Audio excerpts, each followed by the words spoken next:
Hi, and welcome to English-Fabule. Are you learning English? Great. Let's learn English with a very interesting story. Don't forget to subscribe, like, and comment. Let's get started. In late October, the President of the United States, Donald Trump, met with Japan's new Prime Minister, Sanae Takaichi. The meeting happened in Tokyo. This was a very important event for the world. Many countries watched closely to see what would happen. Prime Minister Takaichi had just started her job. She is the first woman to be Japan's Prime Minister. This meeting was President Trump's first time with her. It was not just a talk between two leaders. It was a sign for the future of Asia and the whole world. At this time, there were big money problems around the world. Countries were fighting about trade. Also, the power among countries was changing a lot. This made the meeting even more important. People wanted to know if old friendships between countries could stay strong. The meeting showed a moment when countries needed to choose. They needed to find a way between their own money goals and keeping friends.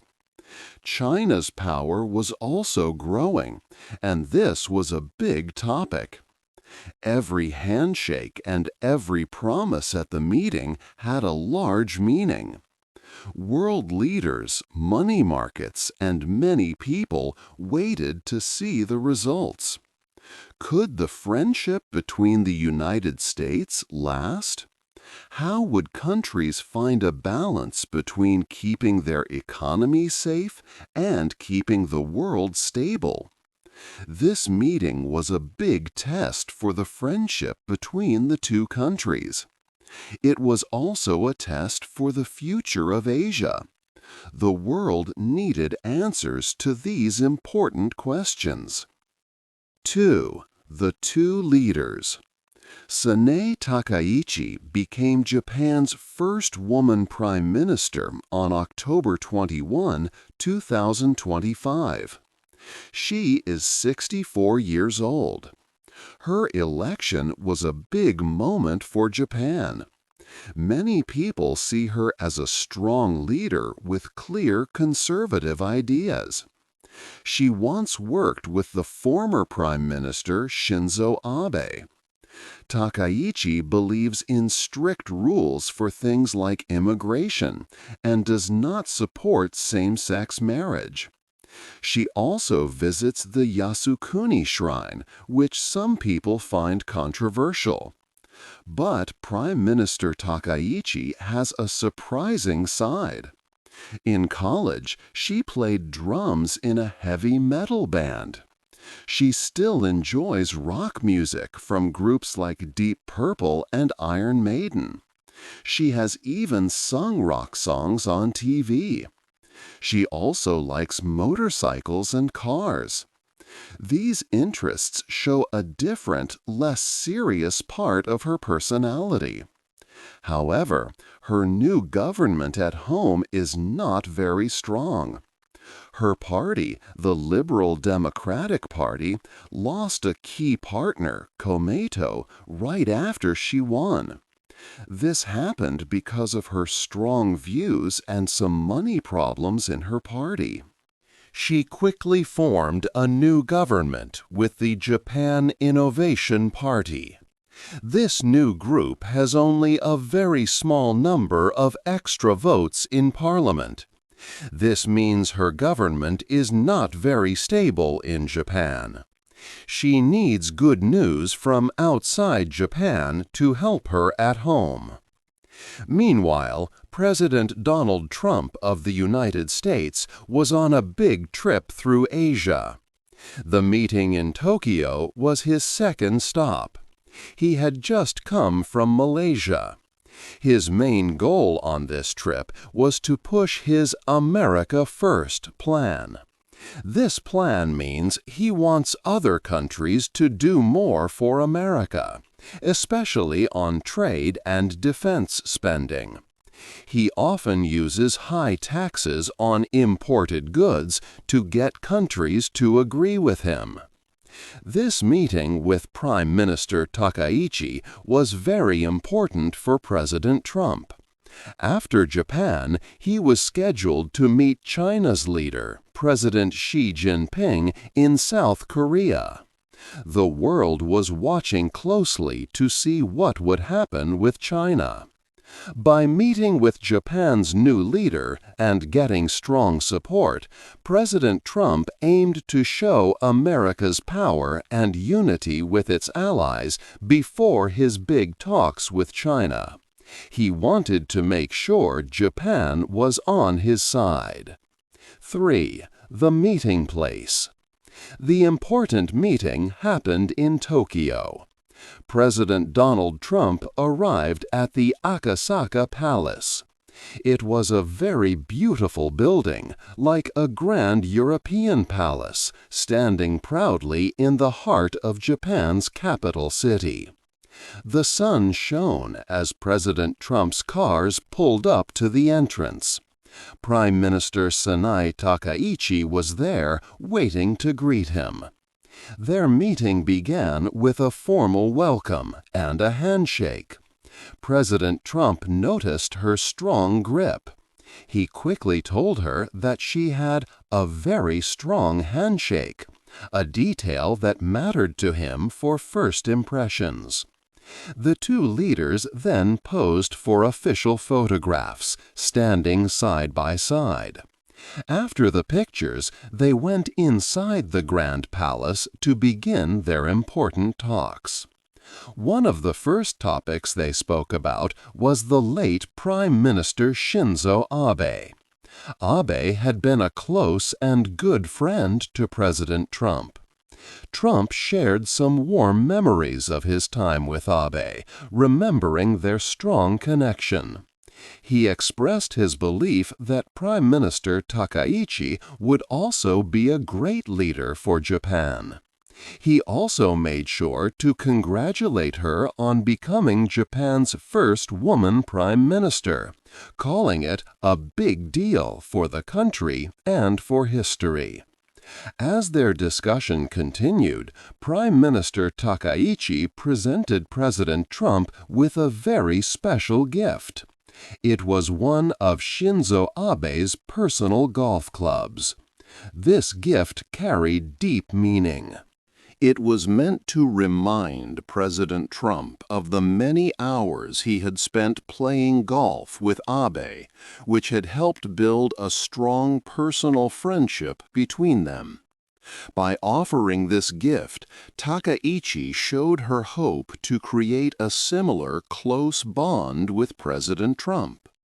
She wanted to continue the good, friendly relationship that Abe had carefully built with the American leader. This special moment set a hopeful tone for their important talks and for the continued friendship between the United States and Japan. 4. The Big Money Deal. The main topic for President Donald Trump and Prime Minister Takaichi was a very large money deal.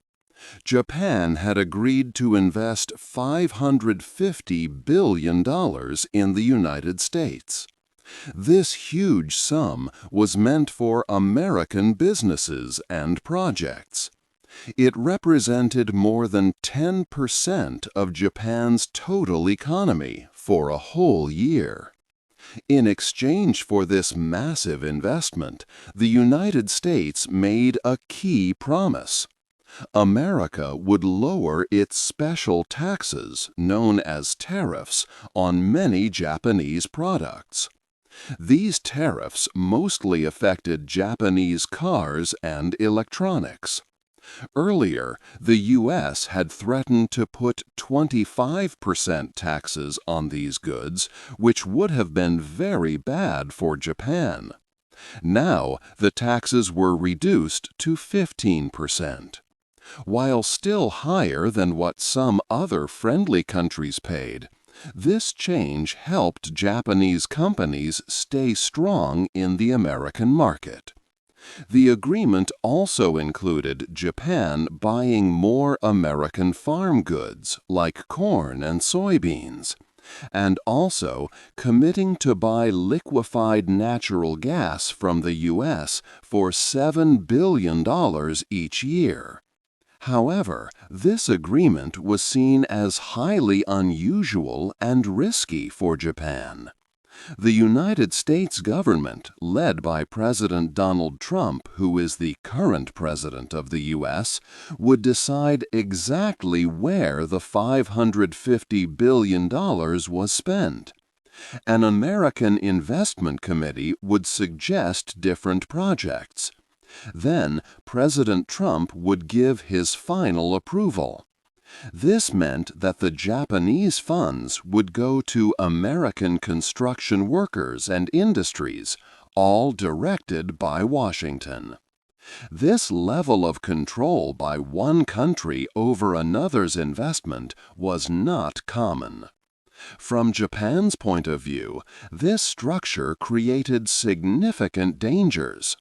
What if the projects chosen by the Trump administration helped American political goals but did not benefit Japan strategically? What if a different U.S. president in the future changed the rules? Also, the way profits were to be shared was odd. At first, profits would be split evenly. But once Japan got its original investment back, the U.S. would take 90% of any future profits, leaving Japan with only 10%. This made the deal less favorable for Japan in the long run. During their talks, Prime Minister Takaichi was expected to provide more details on how Japan would carry out these investment promises. This might include Japanese companies buying American pickup trucks, even if they are not very practical on Japan's smaller roads. It also meant increasing orders for Boeing aircraft and growing partnerships in the important area of making semiconductor computer chips. This big deal showed how America was pushing its allies to support its economy, creating a new and complex path for Japan. 5. Guns and a big neighbor. President Trump strongly believed that Japan should spend more money on its military. This was a main point of his talks with Prime Minister Takaichi. Trump often said that the United States paid too much for the safety of its allies.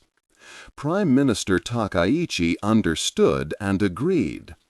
Japan promised to quickly increase its defense spending. It would reach 2% of Japan's total national income by March 2026. This was 2 years earlier than planned. Takaichi also planned to update Japan's main security strategy document by the end of 2026, a task usually done every 10 years. Takaichi's decision came from real worries. China's military was growing much stronger and more active, especially in the East and South China Seas. North Korea continued to make nuclear weapons and test missiles. Russia was also working more closely with both China and North Korea. Japanese officials felt these events created new dangers. For instance, Chinese warships were seen more often near Japan. In July 2025, a Chinese military plane flew very close to a Japanese plane. China also showed its power by sending 2 aircraft carriers into the Pacific Ocean at the same time for the first time. President Trump praised Prime Minister Takaichi for her defense promises. Both leaders confirmed that the alliance between the United States and Japan was key to keeping peace in the Asia-Pacific region. A second important topic was China's control over special materials called rare earths. These rare earths are vital for making many modern technologies, from smartphones to fighter jets. China currently processes over 90% of the world's rare earth elements. This gives Beijing great power over other countries. In October 2025, China put in place new, very strict rules on how these rare earths could be exported. These rules even affected products made outside China if they contained Chinese materials. This made it much harder for countries like Japan and the United States to get what they needed. To deal with this, President Trump and Prime Minister Takaichi decided to work closely together. They planned a joint approach to find and secure new sources for rare earth minerals and other important materials. This would reduce how much Japan and the United States depended on China. Japan could invest money in new mining and processing sites in other countries. They also discussed developing new technologies to use less of these materials. For example, Malaysia had recently signed a deal with President Trump about critical minerals, showing new sources were possible. These talks showed that military strength and economic safety were deeply connected for both nations. Japan needed to protect itself from regional threats, and the United States wanted its allies to contribute more to shared defense. By working together, they aimed to face challenges from powerful neighbors and ensure access to crucial resources for the future. 6. A visit to a big ship. After their important discussions in Tokyo, President Donald Trump and Prime Minister Sanaya Takaichi took a short helicopter flight. They flew to a large United States Navy base called U.S. Fleet Activities Yokosuka, which is located southwest of Tokyo. At the base, they prepared to visit a very impressive ship. This ship was a giant aircraft carrier, the USS George Washington. It was a nuclear-powered vessel, showing America's powerful military strength in the Indo-Pacific region. Many people noticed that the carrier had come back to its home port unexpectedly just weeks before. This made some believe the visit was specially planned for President Trump's trip to Japan.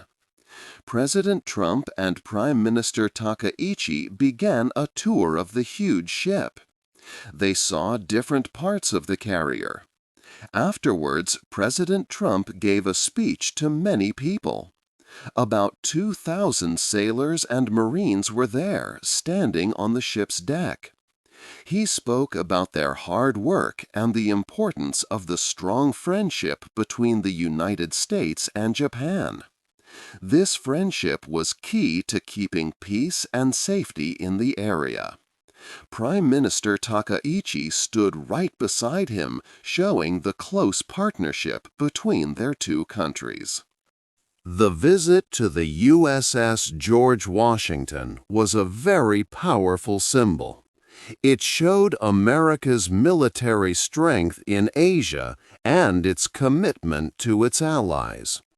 The presence of such a big warship also sent a clear message to other countries in the region, especially China. It was a reminder that the U.S. military has unmatched power and presence there. After leaving the Navy base, President Trump returned to Tokyo. He attended a special gathering with important Japanese business leaders. During this reception, they continued to discuss the large investment deal.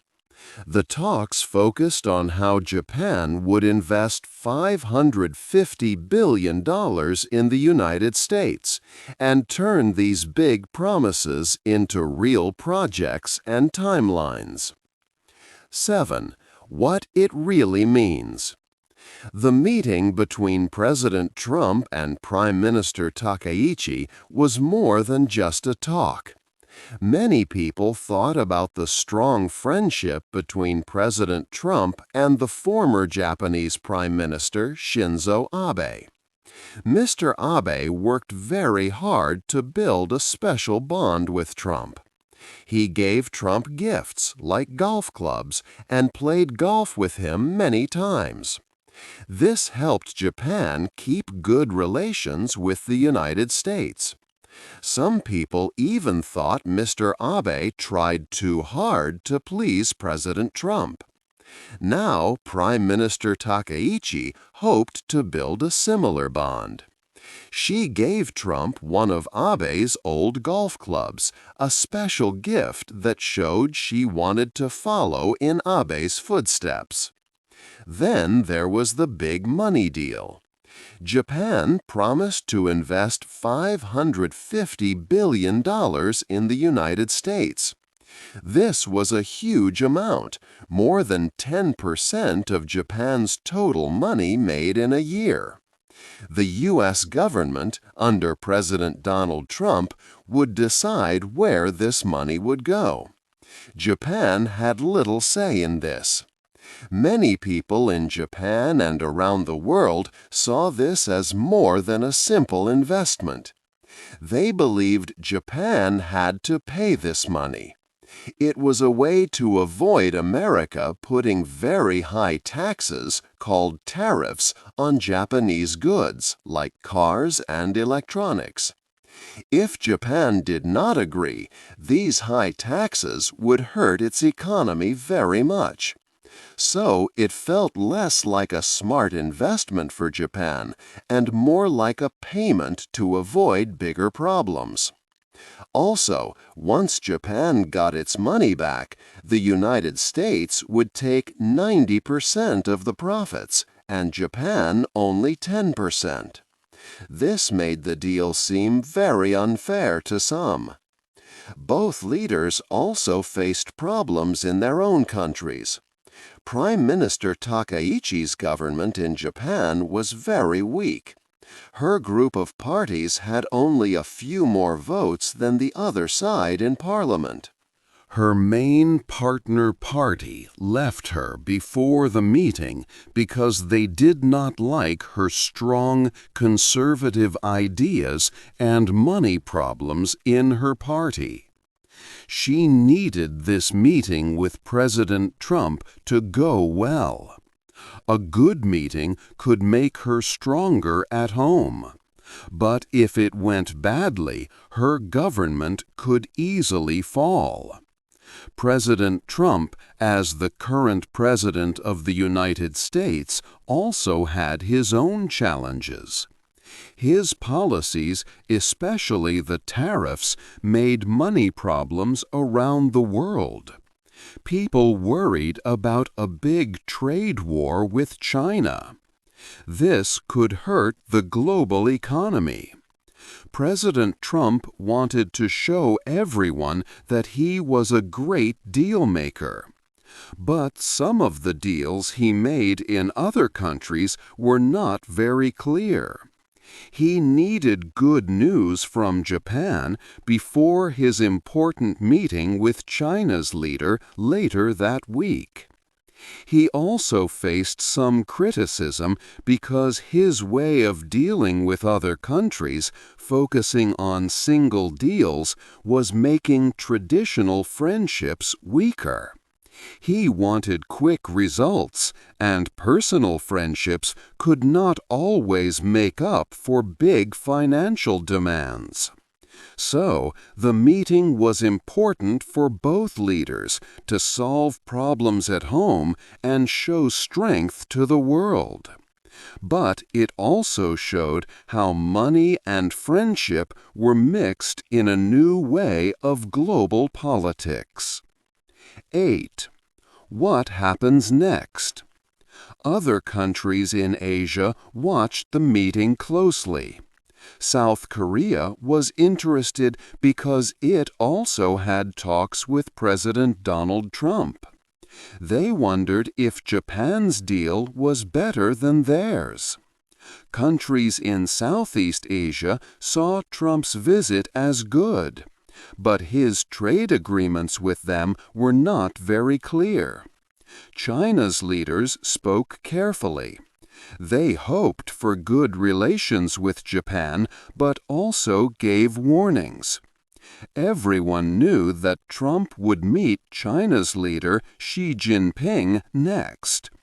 The meeting also showed big changes for technology and money around the world. Japan and the United States will work more on making computer chips. Japan wants to become a strong player in this important area again. But Japanese companies might find it hard to make money from their investments in the United States, especially with high tariffs still in place for some goods. Both countries also plan to find new sources for rare earth minerals. This is important for technology, as China controls most of these materials. The friendship between the United States and Japan is changing too. The meeting made the alliance stronger, but it also highlighted President Trump's wish for Japan to spend more on its military. Japan already helps a lot by paying for many American soldiers and bases. Prime Minister Takaichi tried to build a personal relationship with President Trump, like the one he had with former Prime Minister Abe. This is a risky move for her, but she hopes it will help Japan. The world is now in a new, less clear time. The old ways of working together after the Second World War are changing. Now, single-country deals, personal friendships between leaders, and economic power are very important. The time of predictable American leadership seems to be over. This new way is more uncertain and depends more on individual leaders. What do you think will be the biggest challenge for the U.S. and Japan in this new world? Hey there! Just a second before you go. If you learned something new today, please give this video a like, write your thoughts in the comments, and subscribe to the channel. It only takes a second, and it really, really helps to create even better English videos for you.